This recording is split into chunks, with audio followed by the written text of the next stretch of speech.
Hey folks, recently I've gotten a lot of requests to make a video on how I go through Temporal Sanctum so quickly, and here we go, this is it. I'm going to talk a little bit about some of the tricks that you can do and how to optimize your pathing a little bit to get through very quickly.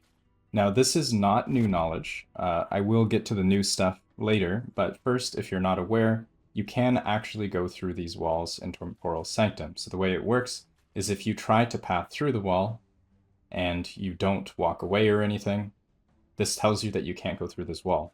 If you go up to a wall and you try and path through it, and it tries to move your character around, that means that you can go through this wall because there is a valid path to the other side somewhere.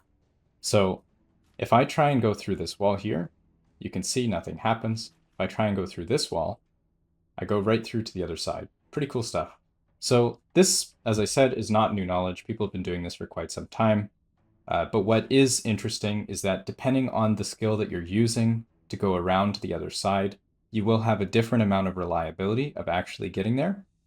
So a lot of you running Temporal Sanctum, depending on the skill that you've been using to go through, maybe it's shift or a regular evade or teleport or something like that, you'll notice that a lot of them don't actually work or they're not reliable. So like here we have teleport, even though we can go through this wall, you'll see that we're not actually going through. And for some skills, it'll work some of the time, maybe 50% of the time. For others, it will be pretty reliable. We'll do Flame Rush here. This time we go through. Do it one more time. Yeah, so we got pretty lucky. Flame Rush is not 100% reliable. But yeah, there's a lot of variability there. It might depend on your latency or something, I don't know. But yeah, these skills are all not 100% reliable for the most part.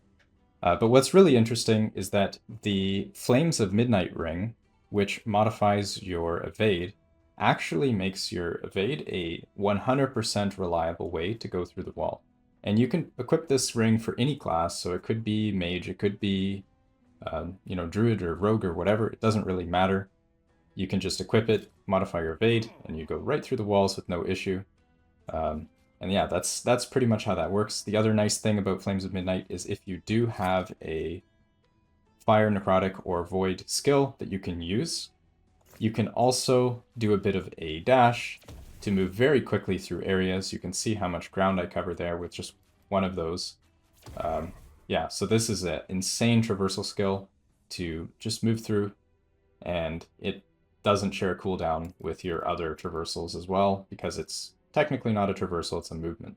So you can use both teleport or whatever traversal you want, and also evade for movement. It also gives you move speed.